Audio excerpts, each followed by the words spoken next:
မင်္ဂလိယအစ္စလမ်ယောက်ျားလေးကဗုဒ္ဓဘာသာဆိုရင်ဘယ်လိုကွာရှင်ဝင်လျှောက်တင်လို့ရလဲဆိုပြီးတော့မြင်မြင်ထားပါတယ်ရှင်မိခွန်းရမင်္ဂလိယအစ္စလမ်ဘာသာဝင်ဖြစ်တဲ့အတွက်ကြောင့်မလို့အစ္စလမ်တရားဥပဒေကိုလိုက်နာရတယ်သူကဘာသာမတူတဲ့သူနဲ့လက်ထပ်ထိမ်းများခွင့်မရှိဘူးလက်ထပ်ထိမ်းများတယ်ဆိုရင်တရားမဝင်ဘူးပေါ့နော်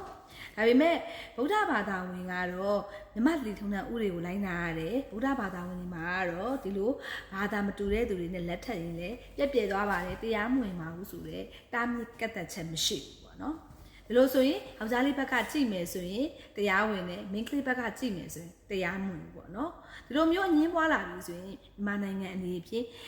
မျိုးသမီးကိုးွယ်တဲ့ဘာသာကိုပဲဦးစားပေးပြီးတော့ကျမတို့လက်ထပ်ထိမ်းများကိုလုပ်ကြတယ်။ဒါကြောင့်မလို့ကျမတို့က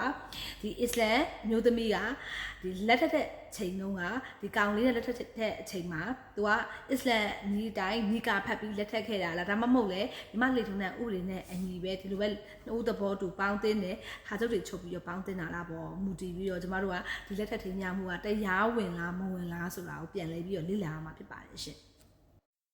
မင်္ဂလိကအစ္စလမ်ဘာသာကိုကိုးဝယ်တဲ့အတွက်ကြောင့်မလို့ဗုဒ္ဓဘာသာဝင်ဖြစ်တဲ့ယောက်ျားလေးကမြို့သမီးဘာသာကိုကူးပြောင်းပြီးတော့နီကာဖတ်ပြီးလက်ထပ်ထားတာမဟုတ်ဘူးဆိုရင်သူတို့နှစ်ယောက်ရဲ့လက်ထပ်ထိမ်းများမှုကတရားမဝင်ပါဘူး။ငကိုတွေကတရားမဝင်တဲ့လက်ထပ်ထိမ်းများမှုဖြစ်တဲ့အတွက်ကြောင့်မလို့ကွာရှင်းဖို့လည်းမလိုအပ်ပါဘူးရှင်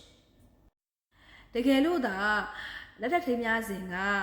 ဒီဗုဒ္ဓဘာသာဝင်အမျိုးသားကဒီအစ္စလမ်ဘာသာကိုဝင်ပြီးတော့သူတို့နှစ်ယောက်ကနီကာဖတ်ပြီးတော့လက်ထပ်ထားတယ်ဆိုရင်တော့ဒီအမျိုးသမီးကကွာရှင်းကျင်တယ်ဆိုရင်တော့တရားရုံးမှာဒီတရားစွဲပြီးတော့ကွာရှင်းလို့ရတယ်အမျိုးသားကတက်လက်ပေးလိုက်ရုံနဲ့လေနော်ဒီသူတို့သတ်မှတ်ထားတယ်ပေါ့နော်အစ္စလမ်ဥပဒေနဲ့သတ်မှတ်ထားတဲ့နီလန်အတိုင်းတက်လက်ပေးလိုက်ပြီးတော့ကွာရှင်းလို့လည်းရပါတယ်ရှင်ဒါတော့တက်လက်ပေးတယ်ဆိုတာတော့အမျိုးသမီးဘက်ကပေးလို့မရဘူးအမျိုးသားဘက်ကပဲပေးရတယ်ဒီလက်ထပ်ထိမ်းများစဉ်မှာဒီတက်လက်ပေးနိုင်တဲ့အခွင့်အာဏာကိုအမျိုးသားအမျိုးသမီးကိုငကိုတွေကလွှဲအပ်ခဲ့တယ်ဆိုရင်တော့အမျိုးသမီးကတက်လက်ပေးပြီးတော့ကွာလို့ရပါတယ်ရှင်ဒီလိုပုံစံမဟုတ်ဘဲနဲ့လက်ထပ်ထိမ်းများစဉ်ကအစ္စလမ်တိုင်းလည်းမထပ်ထားဘူးမျိုးသမီးကလည်းဗုဒ္ဓဘာသာမကူးပြောင်းခဲ့ဘူးဆိုရင်ကျမတို့ကကွာရှင်းရမလို့အပ်ဘူးငကိုတွေကထိမ်းများမှုကတရားမဝင်တဲ့အတွက်ကြောင့်မလို့ပြန်လဲကွာရှင်းရမလို့အပ်ပါဘူးလို့ပဲဖြေကြားလိုက်ပါတယ်ရှင်ကျေးဇူးတင်ပါတယ်ကျမနာမည်ကတော့အေးမွန်အောင်ပါရှင်